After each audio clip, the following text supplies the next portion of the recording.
Welcome to this explainer. We interact with digital devices pretty much constantly, right? But today we're going to completely pull back the curtain on computation and challenge what you probably think is happening inside those silicon chips. We're going deep into the concepts of ALU Fidelity and the Deterministic Interface, basically exploring that semiotic bridge between human thought and raw machine execution. It's a wild ride, so let's get right into it. Okay, I want to start off with a question that honestly might shatter how you view your phone or your laptop. Do computers actually process meaning? Do they understand human symbols? Think about it. When you type a word or ask an AI a complex question, we intuitively feel like the machine knows what we're talking about because, well, the output makes sense to us. But as we're going to see, that intuition is completely backward. Section 1. The Grand Computational Illusion. Let's look at what is arguably the grandest computational deception of the modern age. So there's this thing called the symbol grounding fallacy. It's a trap that a lot of classic AI projects like CYC and SOAR completely fell into. They mistakenly thought that typing human symbols into a computer somehow translated into actual internal knowledge. They essentially conflated the external shapes that we humans can read and interpret with the entirely uninterpretable physical switch states inside the machine. It's a huge assumption, and spoiler alert, an erroneous one. For decades, scientists aggressively pushed the physical symbol system hypothesis. They were convinced that human thinking was just symbolic manipulation. The idea was, if you just feed a computer enough symbols, boom, it'll achieve general intelligence. But the philosopher Hubert Dreyfus rightly called this out. He pointed out something absolutely crucial. Human expertise relies heavily on context, bodily intuitions, and unconscious instinct. We aren't just processing discrete tokens step by step. Our intelligence is profoundly organic.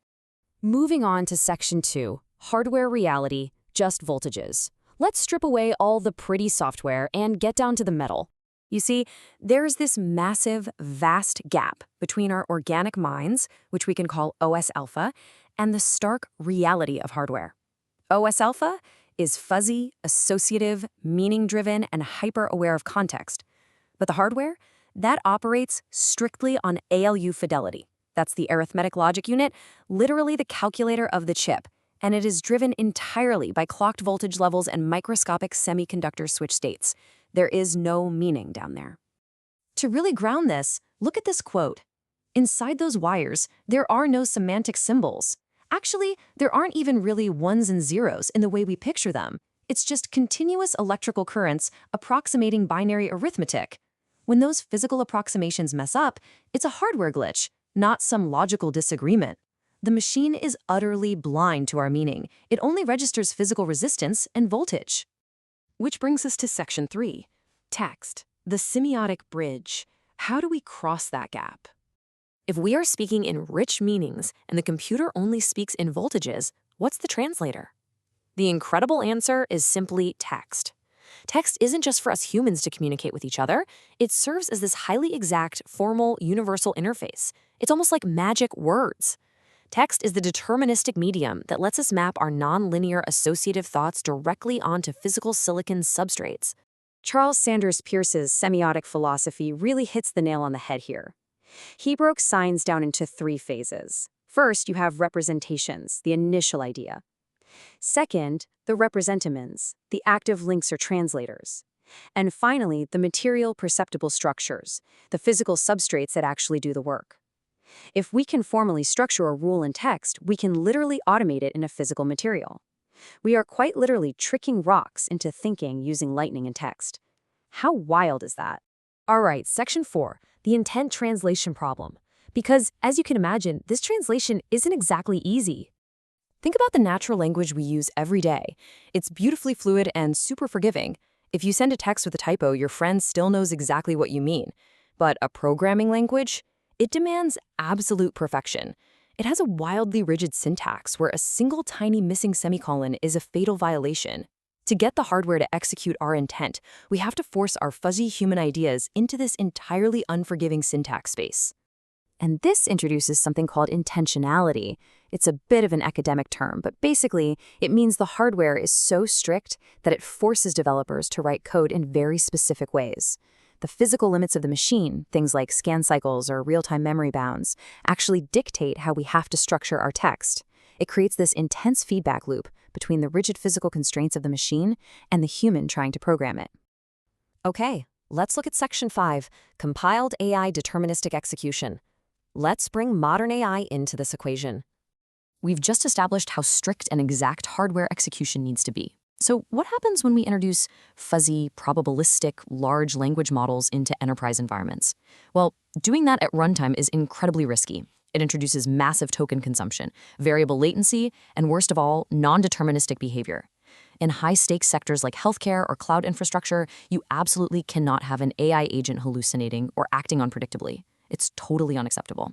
So the compiled AI paradigm brilliantly solves this problem. Instead of letting the AI guess at runtime when a transaction is happening, we invoke the LLM just once during the design or compilation phase. The AI writes the rigid, static, template-bounded instructions, and then we completely fire the AI from the runtime loop. The resulting code just runs forever, with zero tokens and perfect guaranteed determinism. And because this approach completely eliminates runtime variance, every single decision traces back to a specific, highly auditable line of code. If a system makes an error, you aren't stuck blaming some mysterious black box neural network. You can point to the exact line of deterministic text that caused it. This level of verification is exactly how we achieve the rock-solid reliability needed for things like FDA audit readiness and CMS compliance. Let's wrap up with Section 6, the Unified Abstraction Hierarchy. Pulling all these threads together. We can trace this entire descent step by step. We start all the way up top with the fuzzy associative human intent of OS alpha. Then we funnel that down through text and pseudocode.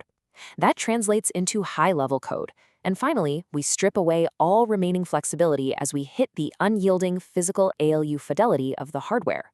With every single step down this ladder, we are deliberately trading our expressive human freedom for strict mathematical certainty. The massive takeaway from all of this is that text is the essential deterministic medium. It's what allows human intelligence to be safely and predictably compiled into the physical behavior of silicon. Text is quite literally the only way we have successfully bridged the gap between our boundless imaginations and the rigid laws of physics that govern those tiny processors. Which leaves me with a final, kind of provocative thought for you to chew on. As our computing interfaces continue to evolve incredibly fast, what happens when this semiotic bridge shrinks?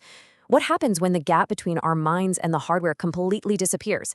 If we move beyond text and code, how on earth are we going to maintain the deterministic safety we've relied on for decades? Think about it. If we stop writing the bridge, who controls the physics? Thank you so much for joining me for this explainer. Keep wondering and always look past the screen.